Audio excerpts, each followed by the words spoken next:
Thank you so much for your time and coming here Absolutely. for the interview. Just had a few questions to kind of wrap up your interview right before. The first one is, as the communications director for the Trump administration, how did you even manage being reactive versus wanting to be a bit more proactive about Trump's communication strategy? Well, I used to, and I mentioned this before, but I used to have this this joke with Sean Spicer that he has to deal with today and I deal with tomorrow. Unfortunately, I was dealing with a lot more of today, being much more reactive than I wanted to. So it is very difficult, and I think the hardest part of being a communications director in the White House is being able to separate yourself from the day-to-day and be able to look at those long-term items, whether it be a week away, a month away, or 6 months away. We were able to do that in a couple of instances. Tax reform, we started the messaging on tax reform back in April and May when I was at the White House, and it's coming to fruition today. But it is it's hard to be able to time manage being proactive. So most of my, and it's a regret I have, but most of my time was being reactive. I see. It was a great honor to serve the president. You were there for around 100 days.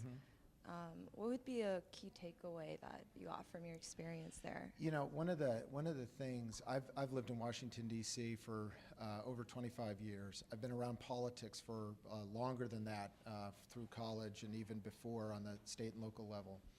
I never realized until I was serving in the West Wing in an administration how hard the individuals who are working in an administration work. We'd start our day typically at 7 a.m. and wouldn't get out of the White House until 9, 10 o'clock at night. Go home, eat a little food, and get up the next morning and do the same thing. And this is not a Republican administration or the Trump administration. This is every administration. But it is an overwhelming job.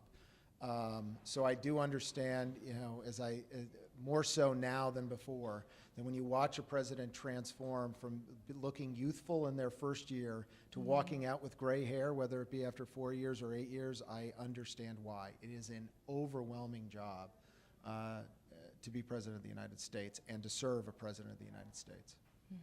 So what's next for you?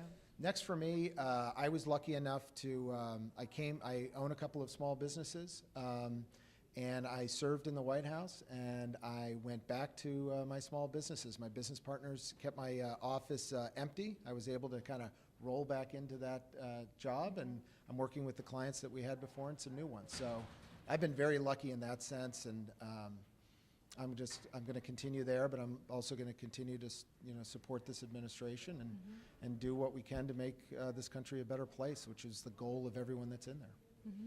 Well, thank you so much you're for welcome. sharing insights about Thank what you it's for like the in White opportunity. House. Yeah, this is fantastic. Awesome. All right.